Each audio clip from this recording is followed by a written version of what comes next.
Robbo. Streaming across the globe, Ben Norris, Rob McKnight, and David Robinson. Ben, Rob, and Robbo. News, reviews, entertainment too. It's the Ben, Rob, and Robbo. Ben, Rob, and Robbo Show. Ben, Rob, and Robbo Show. Welcome to the Ben, Rob and Robbo Show. Here's Rob McKnight. Hello and welcome to the Ben, Rob and Robbo Show. It is Tipsy Thursday. Join us for a drink. It's our Friday, so make it your Friday as well. Join us for a drink and celebrate life. Joining me as always is Rob, the Robbo in Ben, Rob and Robbo, and the Ben in Ben, Rob and Robbo. It's Benjamin Norris and David Robinson. Hello, boys. Hey, I was letting Robbo speak. I was like, I know Robbo. you were both being very kind. Have we all got our drinks? Yes, but Yes, I want to quickly check I there. do. Sorry, but so I saw you take a sip out of Amanda's drink before you gave it to her. What's that about? No, Yes. I didn't. Well, you know, I always didn't- like to make it. I'm her official taste tester. Mine's got a lot of bourbon in it. Ah, Says mine. sorry. Yum. I really hadn't had a sip of it until we started. So that was a really honest taste of a very strong, I think it's wild turkey. What is that?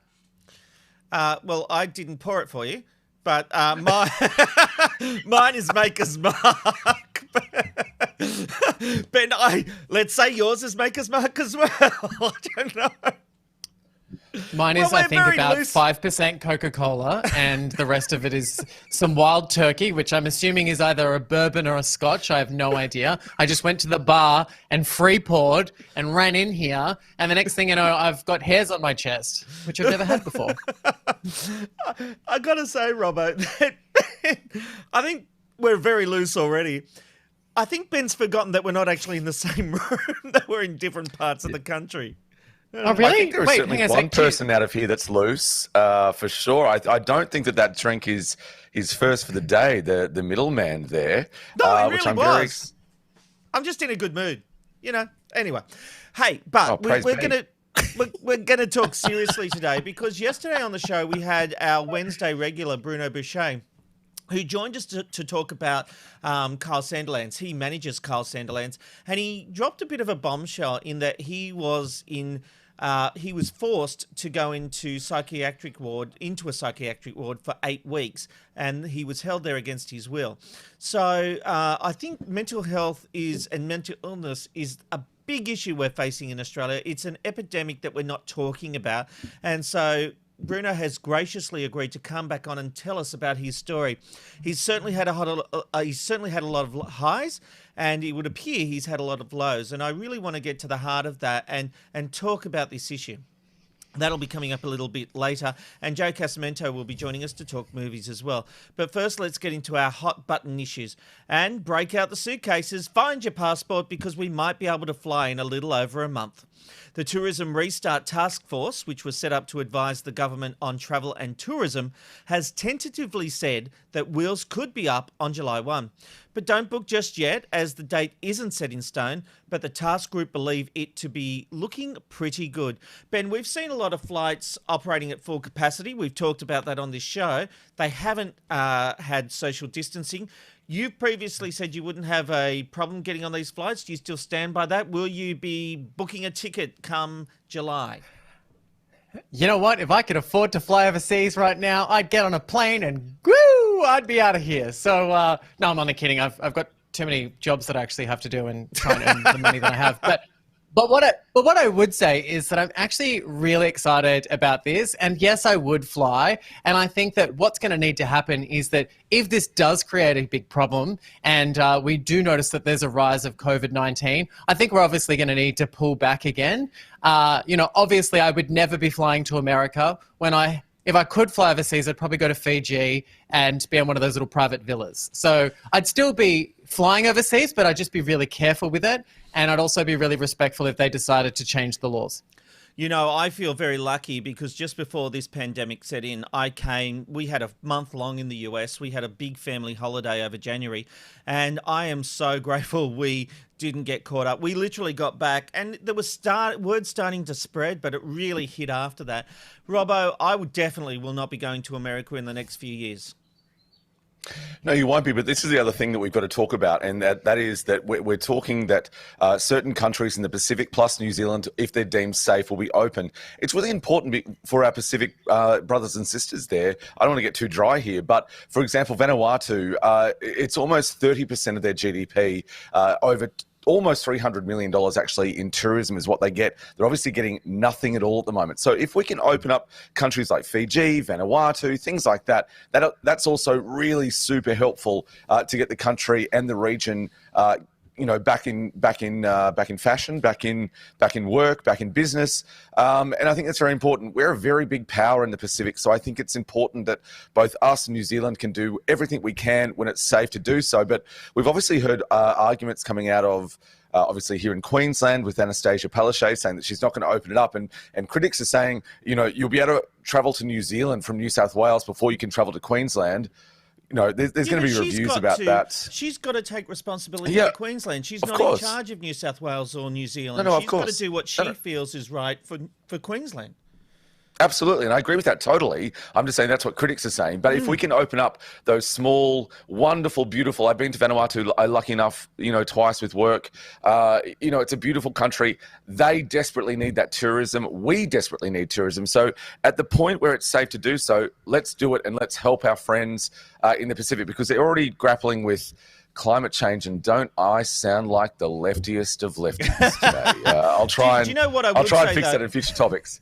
Do you know what I would say, though, Robbo? I too have been to Vanuatu a few times, and the kids still rave about the time they went. But I've got to be honest, how would you describe Vanuatu? It's certainly not first world. Is it second world? I don't know how you describe it. Yeah, I would probably suggest second world, yeah. I get what you're saying, yeah. I would have a fear about taking my family to Vanuatu, and I agree with what you're saying. The sooner we can get out there and invest in tourism and help these places out, the better, because they are a country that rely on Australian dollars and other countries as well. I just don't know that I could do it at this stage. I really don't. Sorry to cut you off there, Rob. I agree with what you're saying. What the task force rather has said is that it's safe countries. So I'm assuming that we're not going to take any risks. I just hope that whatever's happening there and in other Pacific nations, and New Zealand, obviously we know has had no coronavirus cases, and the last person to leave hospital I think has done so or is about to do so. We then have to trust in the government, don't we? But if they say yep, it's fine, their curve is flattened as well, then I think we should all, if you can afford it. I can barely afford to walk down the street, but if you can afford it, you can go and spend some money in the Pacific, because they desperately need us. We need them. It's all part of being part of a global community, and I think that's really important. But only if it's safe. And I agree with you, Rob. It would be rough. I feel like I'm probably take a family there. Sorry, I feel like I'm a thrill seeker. No, I don't know. Like, I've jumped out of planes. I swim with sharks. I do all kinds of crazy things that maybe there's something wrong with me. But are you going to be one of these people that go and lick the toilet bowl to prove you won't get COVID-19? Look, I did lick the toilet bowl last weekend, and that was because I was very close to it, because I was very sick after drinking too much wine. And I just want to say to people, you were driving the bus, were you, Ben? The porcelain bowl got a ride. Yes, that's right. Just to wrap this up, one thing I would say is that it'll be very interesting to see what happens with the United States, because that is one of the biggest places we fly to. They've had over 100,000 deaths.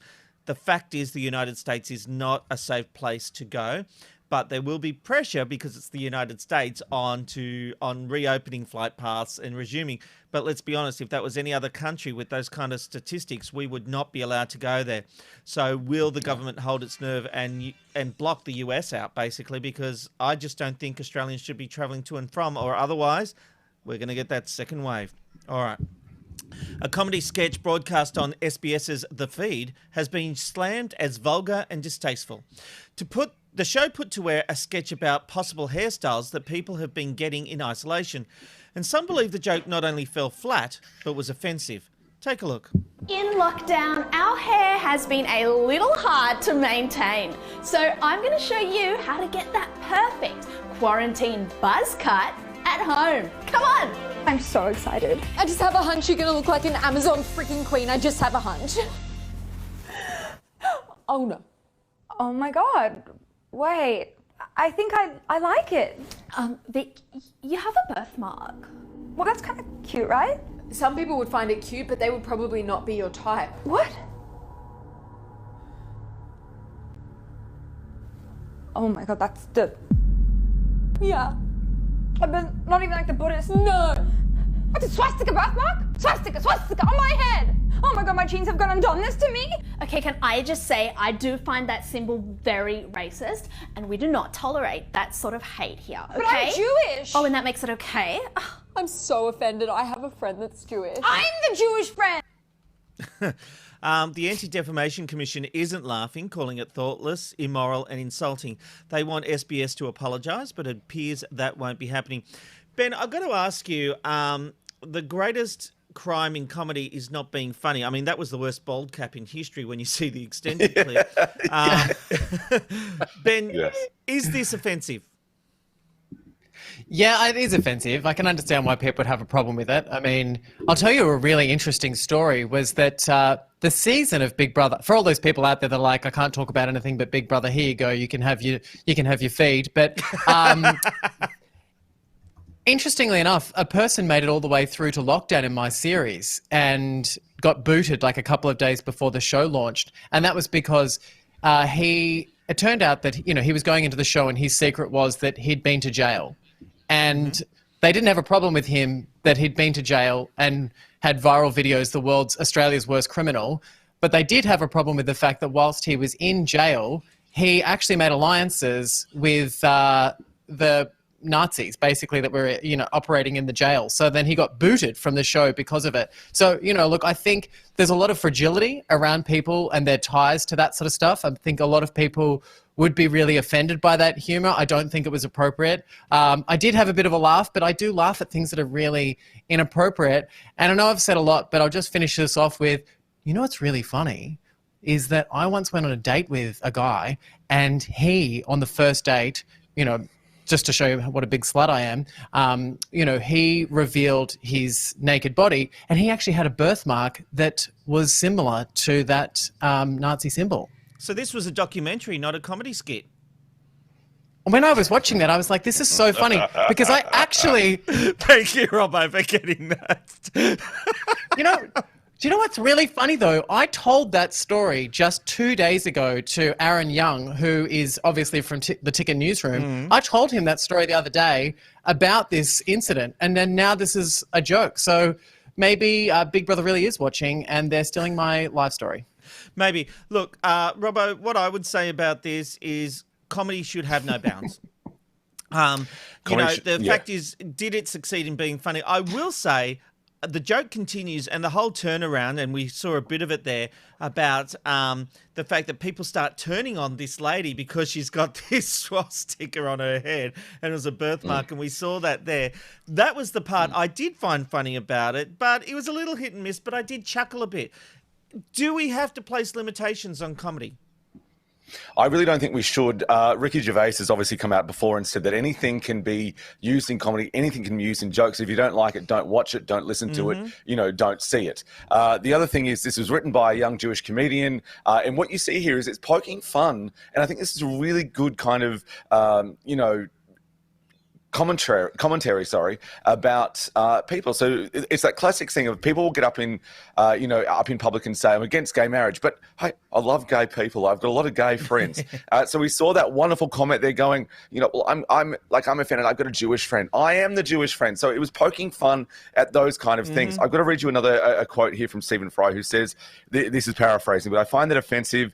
It has no meaning. It has no purpose. It has no reason to be respected as a phrase. I'm offended by that. Well, so what? And yes. I agree with that. At the same thing also, just really quickly, SBS is publicly funded. So I think it's funny. And I've got a tremendous respect for victims of the Holocaust. I've got tremendous respect for Jewish people. Of course. But I also think it's funny and it's edgy and it makes you giggle, and that's okay. I don't think that anything should be off limits in comedy, and I think it's great that SBS are not going to take it down and they're not going to apologise. Yeah, I respect and love the fact a company isn't just pandering to the minority. And here's the thing, how many people that would be offended by this are watching The Feed, a youth-orientated program, on a Tuesday night at 10 o'clock, I think it is, or 10:30. I'm not sure whether I think it's 10. It's late though, yes, yeah. It becomes a big deal in those circles and petitions start, don't watch The Feed if you're going to be upset by youth-orientated humour. All right, let's move on. And YouTuber and, God help us, influencer, Micah Stauffer has essentially returned her adopted autistic son. Now, she might be we might be making fun of what she does, but this is actually a very serious story. In an emotional 7-minute video, Stauffer, along with her husband, said it was the toughest video she's ever had to make and that they weren't aware of how many challenges the 4-year-old would experience. Huxley has appeared in videos for the past 2.5 years. Robbo, they've adopted this young kid. He's got a problem. They're essentially returning him. Is it a problem that they're returning him or moving him on, or is this outrageous? There's been a lot of negative reactions to this story, to the couple. Yeah, I think it's disgusting. I think it's really gross. The fact that she used the term rehoming is like a pet that you got for Christmas.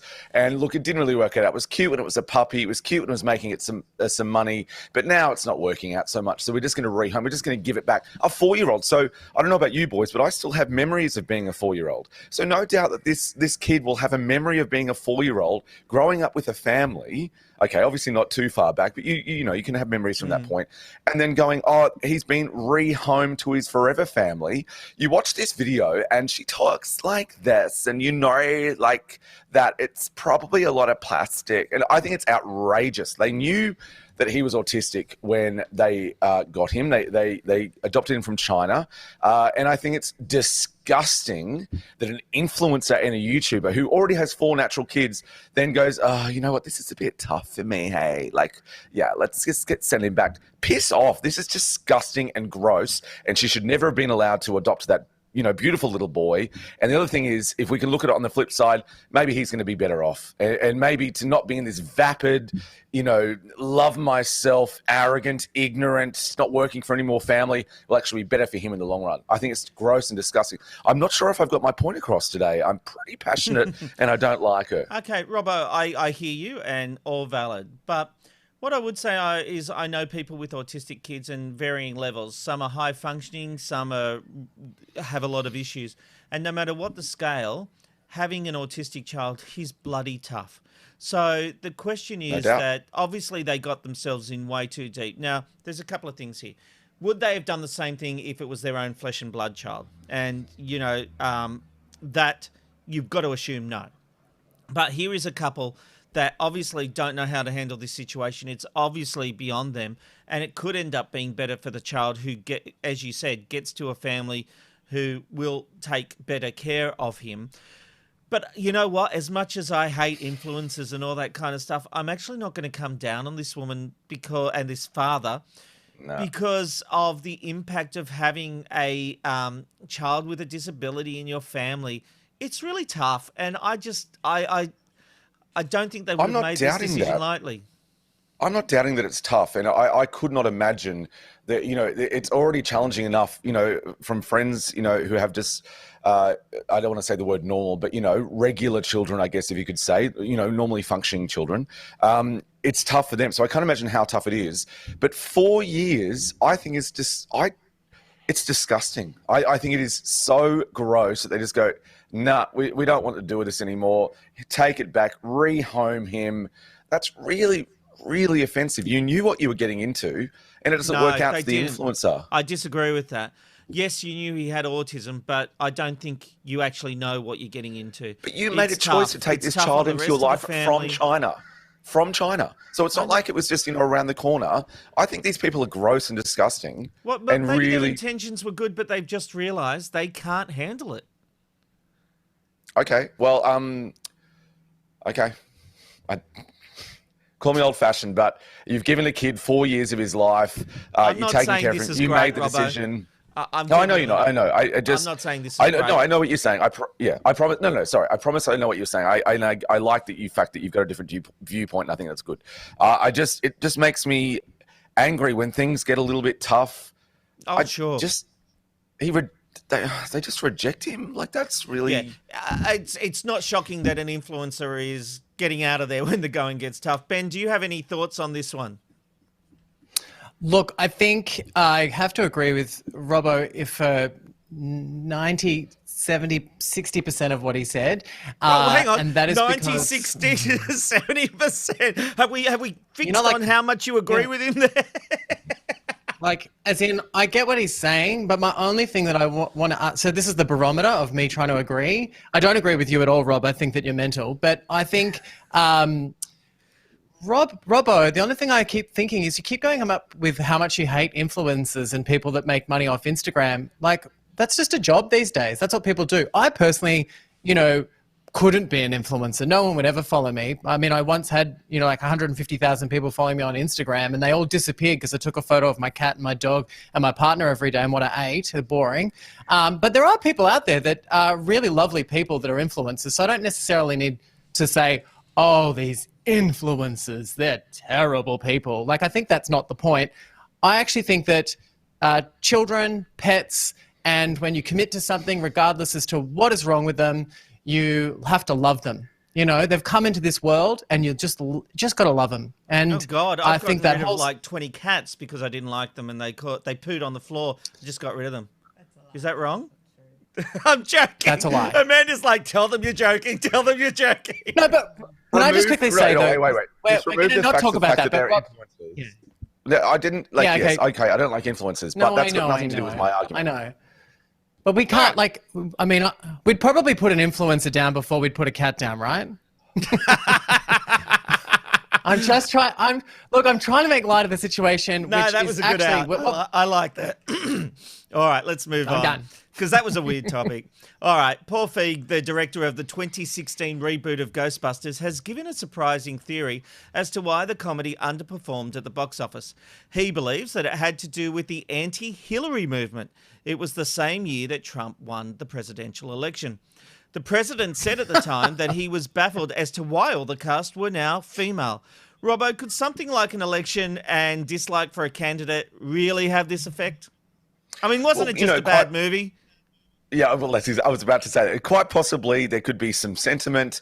It was a very turbulent time in America in 2016, especially with Donald Trump and Hillary Clinton, who polarized both sides. But what I'll tell you is it wasn't funny. That's the problem. It wasn't like I wasn't in America and I wasn't caught up in the anti-Hillary or anti-Trump. It wasn't funny, and I love the other movie. If I can do a quick pullback here with my special pull-out thing, you can see on the back there that I've got a wonderful ghost. It's my favorite film. Obviously, taking away from a bit of drama there, the magic, it just wasn't funny, Rob. But you although love one Ghostbusters, thing I know will that, say, but you didn't love it. There was hatred for this movie before anyone actually saw it. There was something distasteful about it. Was it just because there was the tide turning against, well, we're rebooting everything and it's got to be all female characters, it just seemed to, and it not remembering the history of what made Ghostbusters so lovable. And was that the issue? I would suggest, obviously there are going to be pockets of society who go, it can't be females. I think the thing is, you're right there. You've touched on that. We were doing all these reboots, and Ghostbusters is uniformly, from critics and audiences, is an absolute bona fide classic. So I think that also had a lot to do with the fact that people didn't like to see it remade, whether it was females or males, it doesn't matter. It was a classic, so why tinker with something that's good? Then you add on to the fact that, we're going to make it all female, so then obviously people get their knickers in a twist about being PC and things like that. At the end of the day, though, I want to know what you guys think, though. It wasn't funny. It was shit. No, we watched it with the kids and it was okay, but it wasn't Ghostbusters. Yeah. You haven't, okay. That was strong. Sorry. Ben, what are your thoughts? Yeah, do you know how I know that Ghostbusters movie was crap? It was that my partner loved it. He thought it was really funny. And that's my barometer on when I... No, I don't just relate like to this. Shout out to my partner who's at work at the moment, probably watching this in the boardroom. But I will say that it was total rubbish. It was not funny. I love Kristen Wiig. I love the director. He made Bridesmaids with Kristen Wiig. Yeah. The film should have been great. The excuse is laughable. Like, is he seriously still sitting at home drinking the scotches, trying to scratch his brain and everything else on his body, trying to work out what was wrong with that movie? Like, No one likes failure. Like, it was just a really, really bad film. I think one of my friends actually tweeted him like a review to it, which he wrote back to, which is just an example of how little work this man's obviously getting after making such a you such a can't bad say movie. that because I respond to trolls as well. You know, like I'm not saying. Of course you do. Troll, but you know, Can I like, just say that people is so funny? You've People just give me constructive feedback. I will engage in debate because I actually like that, and we can learn something. There are trolls, and then there's feedback. I don't know what your friend tweeted, but I take the time to respond to people who take the time to contact me. Can I tell you a really funny story? Was that the new Jurassic World trailer came out, and it's directed by Colin Trevorrow. He had only made one feature-length film prior to making Jurassic World. God knows why Steven Spielberg took a risk. It paid off. But he didn't have a blue tick. He was not official at that point. And I said, the trailer for the new Jurassic Park, they should just come out and say it's animated because all of the dinosaurs were CGI, and I just felt like it looked very animated. He wrote back to me, the director of the Jurassic World, and he said, we're retooling the trailer, and I hope you'll be happy with it. And then a few days later, he sent me the trailer on Twitter, and he'd actually changed some of the CGI. Now, I was, at the pokies with my partner in Bendigo when I got these messages from Colin Trevorrow, always responsible gambling. But I was really shocked. I was really shocked to think that Colin Trevorrow would even care what, a small little troglodyte like me in Australia has to say. I'm with Colin. I would do the same thing if I was a big Hollywood director. But no, I love that. Look, hang on, just one moment. We've got some serious breaking news now. Doctors in the UK are issuing an urgent warning to all women looking for a way to beat the heat.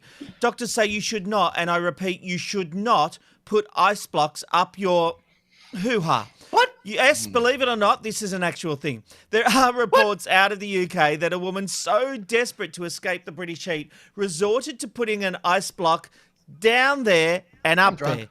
Doctors say this is a bad idea and could result in infection and trauma down there.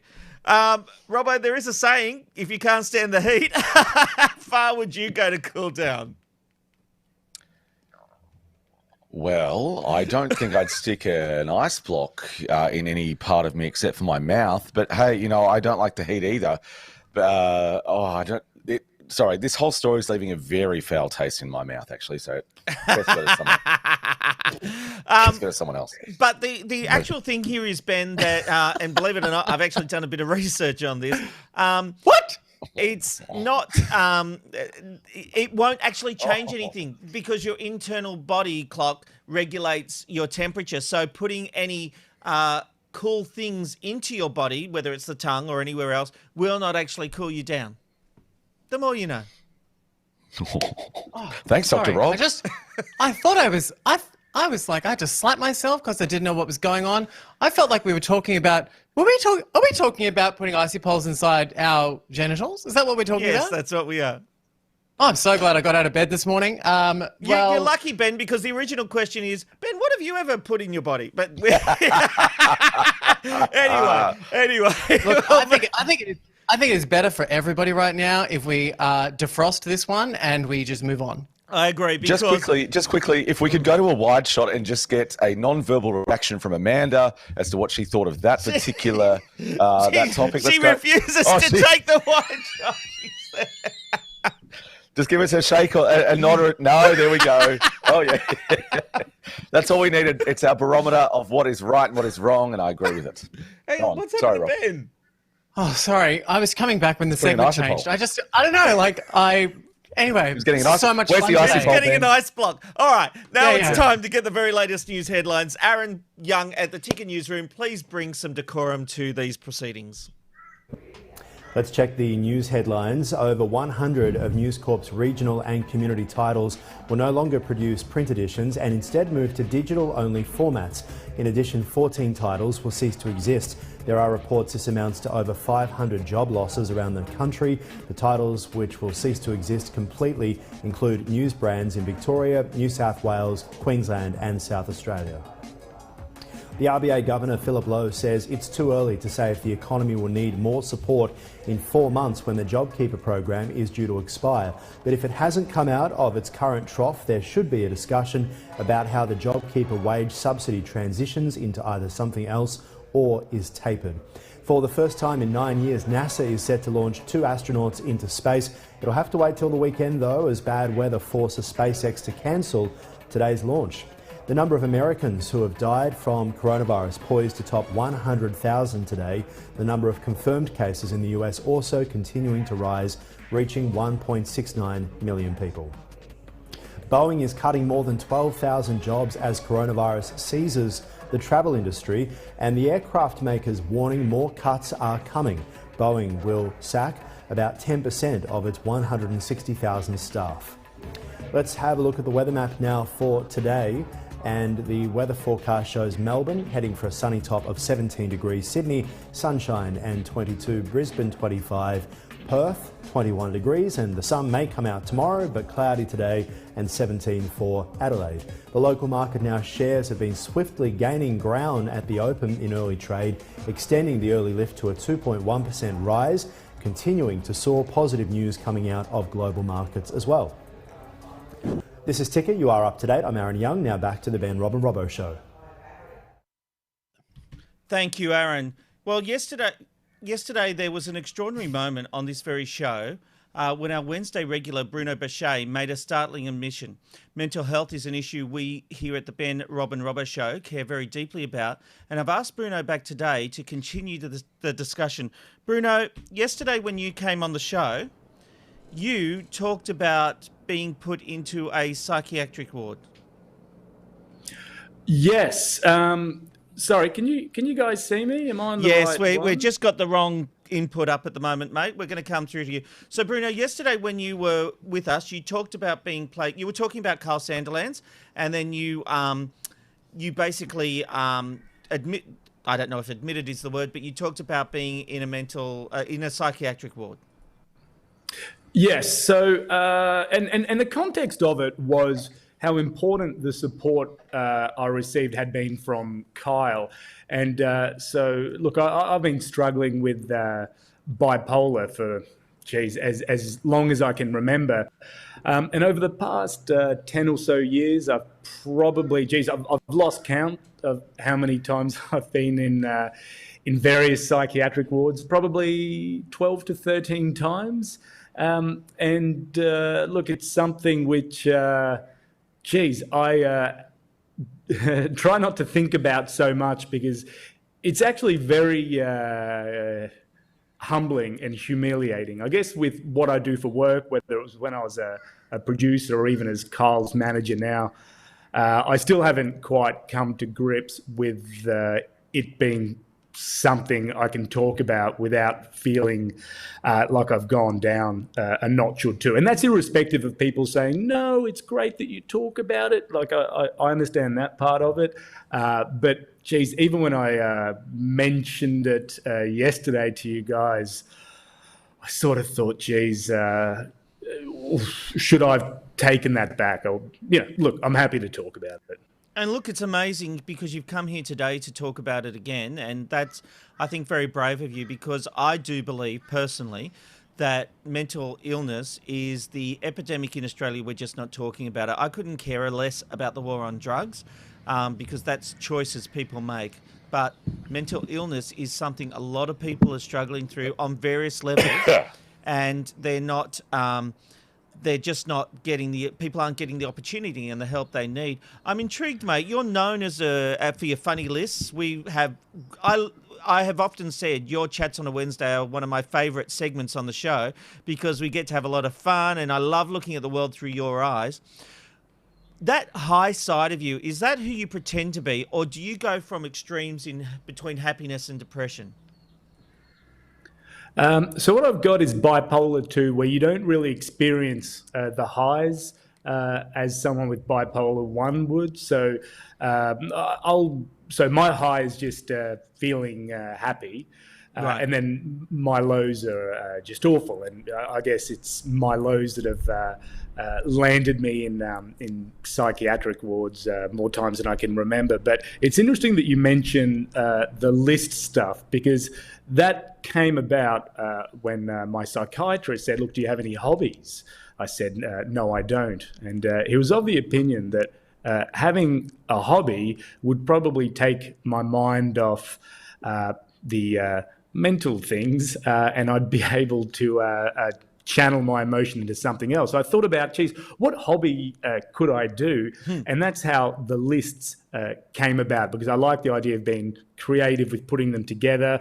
I like the debate and the argy-bargy that went along with them. And actually, when I came out with my first list with chocolate bars, I was actually in a psychiatric ward during that time, and Ben Fordham had reached out to me and was like, because he was filling in on the Today Show at the time, and he was like, "Hey, you need to come on the show and talk about it." And it took quite a lot of paperwork for me to be allowed out for the 2 hours that I was given to go to the Channel 9 studios at Willoughby. To do it, and you know, no one at Channel 9 knew, but there were two nurses waiting in the car out the front, so that they knew where I was going, and they knew that once I was finished, I was walking straight back into the car with them. So, I mean, look, funny. Mate, I've got to say, none of this changes my opinion of you. I think you are amazing and terrific, and I'm just in awe of what you're saying here today. There was the fact that you were forced into psychiatric care intrigues me from the point of view that you were obviously going through a lot, I assume, at the time. Who made that call to put you in there? It has mostly in the past been a question of my parents and my wife, and I've got to say, it may sound on the surface like, oh, geez, your wife put you in the nut hut. No, but, no, I don't think that at all. The reality is, I'm incredibly grateful. I doubt, in fact, I know I wouldn't be alive had it not been for Laura taking action and getting me the help that I needed, and I guess the ongoing help that I need. Like, you know, I go back to what I said at the start, how for me it's so awkward talking about these things, and as a kind of proud male, I still find it very humbling that, you know, 4 times a day I have to take you know, particular medications, you know, that I can only, I guess, live if I'm taking them. You know, that still hasn't really gelled with me, that concept. You know, controversy has followed you throughout your career. You were famously fired from Austereo. Was that a byproduct of your bipolar, and how did it play into your mental health? Yes, so the two very much linked. I guess the only thing that I'd just like to say before I get into it is I don't for a second want to make it out like Southern Cross Austereo weren't understanding or... No, you were very public good in your support for them, and you said you basically gave them no other choice. They had to do that. Exactly, yeah. But look, the reality was, I was out of control back then. I wasn't, you know, I thought I was too good to take medication, and I would just indulge the highs. So when I felt amazing, that could end up being a 3 or 4 day bender, and I started to miss. What did that involve? Going to work. More, the benders. Yeah. The benders would involve. Partying all night, drugs, which, by the way, when you're doing breakfast hours, it's not the best thing to have your guest and talent producer walking in with eyes like a possum, sweating and not able to concentrate on his work. So yeah, look, that definitely added to it. I'd also been spending months back in Brisbane in a psychiatric ward there. So I was unhinged, and I think getting fired was probably the best thing to happen to me. Sometimes when you do hit a bit of a rock bottom, it does give you the jolt that you need. And in my case, it was the jolt that I needed to realise that I can't handle things on my own. Right, I don't have the answers. I've got to make myself vulnerable and receptive to help. So, I guess I'm getting a sense from you, and you've alluded to it, the uncomfortability you've got talking about it, which makes the fact that you're here talking about it all the more amazing. There still is a big stigma. We can talk all we like about that. Mental health isn't the issue it used to be. But it feels a bit BS to me at times, because I still feel that we're not comfortable talking about mental health when it involves ourselves. Yeah, you're correct. It is difficult. And I guess this is why we are at the point where we are now, because one of the big issues of the week was, did Kyle Sandilands address mental illness and what he's going through? Did he address it correctly? And so obviously Angela Mollard, the News Limited columnist, was of the opinion that, no, he didn't address it correctly. And it really is just so difficult, because I have to tell you, when I've been in the many psychiatric wards that I've been, for me, there was nothing that put a smile on my face and gave me a boost like a Kyle phone call, and him talking to me more so as a friend than someone who would get into feelings, because I can't do feelings. Like, yes, I see a therapist, but I'm probably the worst client that they have, because I just can't open up. But for me, having Kyle on the line, being like, "Hey Bruno, are there many hot chicks in there?" That would that'd make me feel bloody great. Yeah. So I guess what I'm saying is, if anyone goes to a psych ward, try to become pen pals with Kyle Sandilands. It'll make things a lot easier. It's interesting. We talked about this yesterday, but it is fascinating that someone in the press could demand a person be sacked because of the way they handled their own mental illness or the issues they're suffering. I've been thinking about that a lot overnight and been looking at some of the commentary. I'm still a bit stunned that, okay, you didn't like the way Carl spoke about mental health and his own, but that was his story and that was his story to tell. And to demand that someone who's opened up about mental health, you have just added to the stigma of mental health by saying that, well, if you speak about it, if it's not the PC way of talking about it, you've got to go.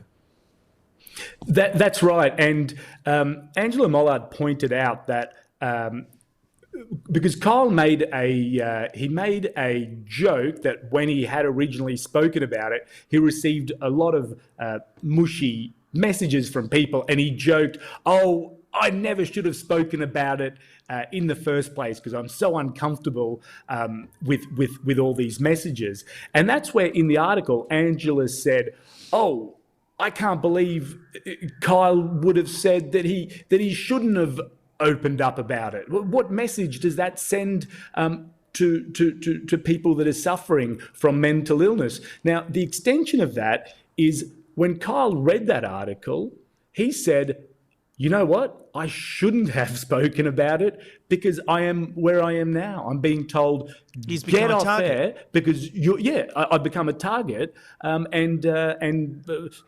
Obviously, I don't know, I've done the wrong thing talking about mental illness." And it was interesting seeing Kyle do that, because in the past, obviously Kyle's been, he's very direct when he addresses media reports, but I think this was one of the first times I'd seen Kyle really speak from the heart. There wasn't this emotion of anger. I thought he was very good at conveying how it made him feel. And I think whether or not you like Kyle, you would have walked away from listening to the segment thinking, he was speaking his truth. Mate, you are an amazing man, and just to come on and talk about your experiences, I just find compelling, and I'd like to hear more. I'd like to know about what happened inside, how, all that kind of stuff. And, I feel like I've probably intruded a bit too much today, and I do appreciate you coming on. But if you ever want to talk again, because I think this message is so far. And look, we've got the super up on the screen. If you want help or resources, please go to health.gov.au. There's a lot of links to places where you can get information and possible help if you are struggling with your mental health. And I say again, we need to do more. Bruno, you are a legend. Thank you so much for joining us today, mate. I love you. Hey, thank you very much. I love you guys too. Thank you. All right. Now it's something completely different. It's time for our random live shot of the day. It's the random live shot of the day. Where are you going today? You'll never know where you'll end up with the random live shot of the day. And today we're taking you to space, where no one can hear you scream, although I have a feeling they'd be able to hear me scream. Anyway, it's weather-wise, it's a low of 0 if you're outside of the Earth's atmosphere. But if you're near Earth and being hit by solar radiation, you'll be feeling the heat with a massive 120 degrees Celsius. And that is just amazing. Let's take a quick look at some feedback, which hasn't updated Amanda, so we won't worry about the feedback. We'll just move straight on. Thank you very much. All right.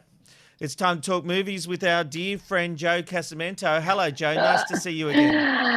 Hello. I'm here. Yes, you're here. And today you've got some really exciting news. Oh, yes, I can almost smell the popcorn, Rob. I know most of you are hanging out for pubs to reopen to get yourself to a bar, but for some of us, a cheeky choc top is what we've been craving. And I'm very excited to report that both Hoyts and Event Cinemas have slated July 16, lock that in your diaries, for the day cinemas are reopening, and it will be with the movie Tenet, which we talked about a few weeks back, which is the big Christopher Nolan flick, the big action-adventure starring Robert Pattinson and Michael Caine, and our very own Elizabeth Debicki, actually. So I know I, for one, will be there. We will be in checkerboard seating arrangements. We will also be wiping our hands, booking online. There'll be extra cleaning in place. But it'll be just so exciting to see Tenet up on the big screen. So very exciting news for cinema lovers. Now, Joe Casamento, you wonderful woman. You look wonderful today, by the way. I've got to say that. Oh, thank you. Whatever, I don't even care. Whatever. Let's go to a movie sometime. Anyway, I obviously can't flirt, as you know. So with this COVID-19, with this quarantine kind of action, cinemas are getting a little bit creative. What can you tell us about that? That's right. Well, we've all had to pivot a little bit. Let's be honest. Businesses out there have had to, get creative in what they're doing. But I love what some of the cinemas across the world have been putting up in a very showbiz-esque way. I think we've got a few photos, Rob. Yes, in Grand Lake, Oakland, they're featuring a double feature, Death of Coronavirus plus End of Donald Trump. I like that movie. That's a good double billing that many would want to get to. In Berlin, they have a sense of humour as well. Home Alone is the feature. That's a good one. In Pennsylvania, the Colonial Theatre is now showing no close encounters of any kind. And in Queen Theatre in Texas, the message is, Dorothy was right. There really is no place like home. But my personal favourite is from Chicago, Illinois. A simple message at the Movie Box Theatre: I'll be back. And never have I wanted Arnie's words to be truer. So I thought that was very cute. Very nice. Yeah. Sorry, I've just been going through your Instagram and looking at how beautiful you are on Instagram. Sorry, I got very distracted. We should actually put on the bottom. We should put on the bottom of the screen right now your Instagram, but I probably didn't prepare for that. Hey, A quick question. So when movies go back and we're going to have Hollywood premieres, apparently they're going to look a little different. What can we expect when the red carpets get rolled out? Well, that's right. You three have been on plenty of red carpets as media and A-list stars that you are. But you know what they're like. Everyone's together, shoulder to shoulder media, TV camera crews. There's also fans getting selfies, and then, of course, the celebrities themselves. So there is talk about how Hollywood will return.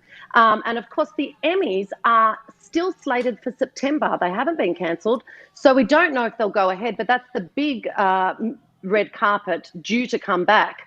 And the talk is, of course, there will be fashionable face masks. I imagine some of the big fashion houses are going to be doing some exotic face masks, but also talk of a big perspex that's going to perhaps separate the media from the A-list celebrities. And indeed, some A-list celebrities have said they won't be walking any red carpet until there's a vaccine. So it is interesting how Hollywood is going to resume all of that stuff for a long time coming. Film releases, of course, the big publicity machine has had to change. A lot of the movie stars are doing their sort of media interviews from home. So big changes for Hollywood. Be an interesting red carpet. Yes, indeed. I think Ben's pulled up your Instagram account. What is your Instagram account, Joe? Oh, my God. It's Joe.Casamento. C-A-S-A-M-E-N-T-O. Look, I'm just looking at how gorgeous you are. If I come back as a woman in my next life, can I be this? I don't know if you're getting that. Oh, bless you. You know, that was my God, woman. That was my last movie cross that didn't happen because my internet played up. But can I just tell you, what I don't show on Instagram is the real truth. And I know you did discuss icy polls before and whether people use them. Can I tell you, I'm here to report. Oh, my God. No, don't stand up. Oh, my God.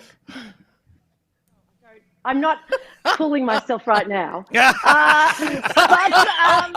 can report, this is no word of a lie, at the Prince of Wales Hospital in the women's section where you give birth, they give out flavoured icy poles to put in your pad, but not in. You rest against it, not in, right, That's Joe? right. It's going that way, not that way. Yeah. Anyway. Oh, God, what's going on? Joe. You started it, Ben. So, Robbo's out. Joe, to wrap this thing up, what have you been watching this week? What have I been watching this week? Well, in honour of Disney Plus releasing Onward and Scoob coming out on Amazon Prime, I thought I'd take a venture down the animated path. I think we've got a bit of Onward, which is released on Disney Plus, starring Chris Pratt. Let's take a little look. In times of old, the world was full of wonder and magic. But times change. I'm a mighty warrior. Morning, Mom. Hey, birthday boy. By the laws of yore, I must dub thee a man today. Kneel before me. That's okay. I have a gift from your dad. He just said to give you this when you were both over 16. No way! It's a wizard staff. Dad was a wizard. What? Your dad was an accountant. This spell brings him back. For one whole day, Dad will be back. What? Back to life? That's not possible. It is with this. I'm gonna meet Dad. Whoa, feet! It's getting harder to hold!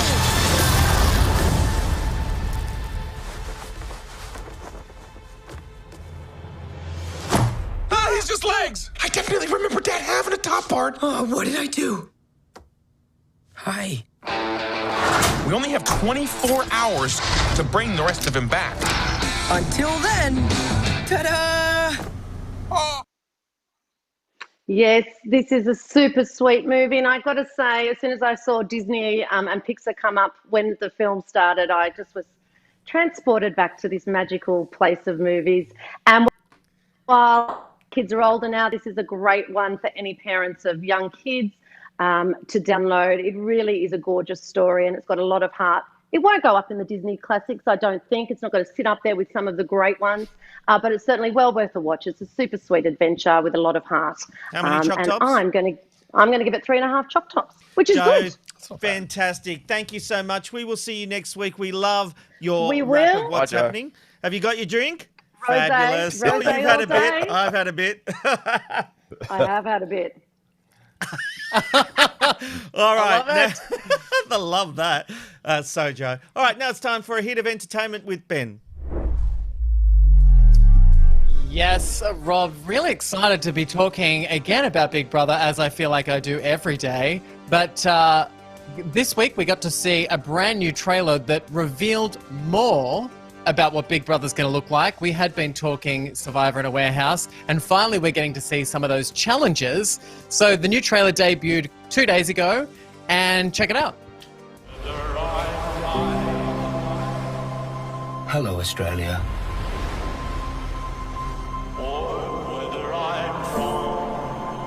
I have been watching you, searching for housemates Whether I find a place in this world to enter my brand new house. or never belong.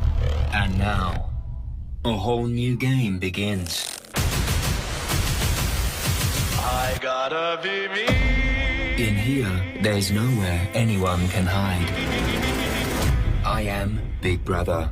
It's a game. You got to remember that. If someone's coming after my back, it's kill or be killed. I gotta be me. I see and hear everything. I never apologize for who I am. Can I be but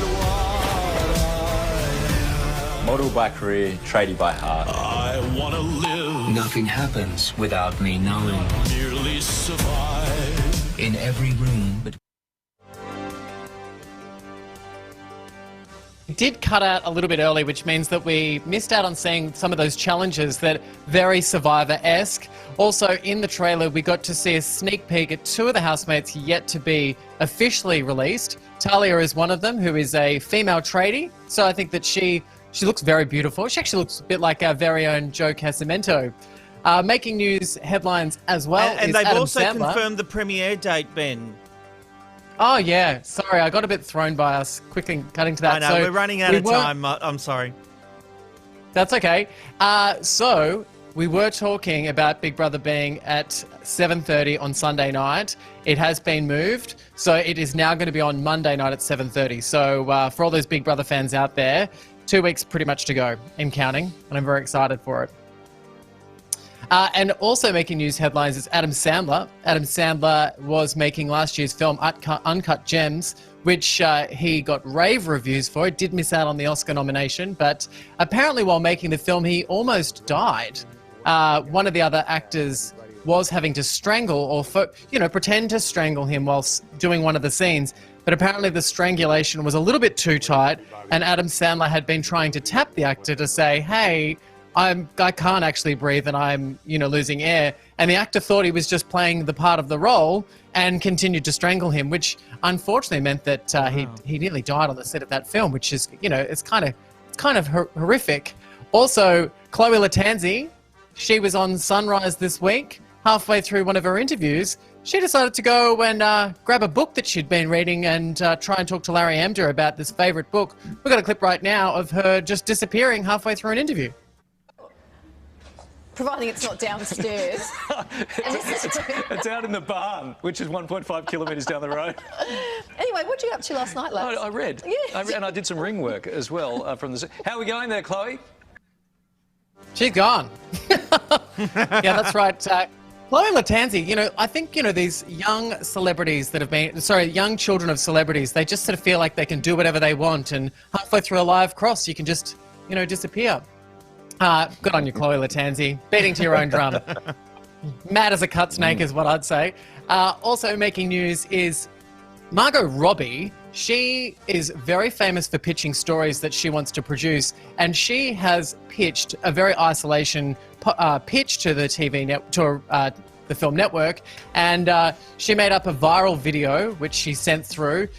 Interesting to see that she wants to team up with the team of the Peanut Butter Falcon. I personally haven't seen the Peanut Butter Falcon, so I can't tell you what the desire is to be able to team up with these guys. But it is a female cast. She is interested in telling female-driven stories.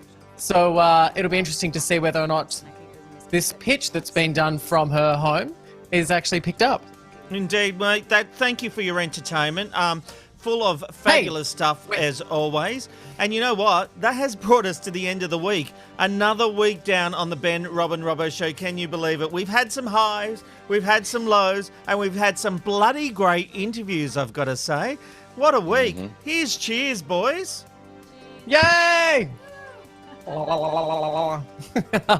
And a big shout out to Amanda, our fabulous woman behind the scenes, who keeps these three men in track every week. I don't know how she does it, but they do say behind every good man is a good woman. And Amanda, you are a good woman. So cheers to you. Indeed. Well done, All Amanda. right, we have to run. The Ticker Newsroom is standing by. But if you are online tonight, watch our Eye on Big Brother podcast. You can watch it live right here on the Ben, Rob and Robbo Facebook page at facebook.com/BRR Show or on Twitter at BRR Show. We will be here live at 8 o'clock talking about the latest developments as we hit the home run to the new season of Big Brother. We'll see you next week on the Ben, Rob and Robbo Show. It's the Ben, Rob and Robbo, Ben, Rob and Robbo, Ben, Rob and Robbo Show.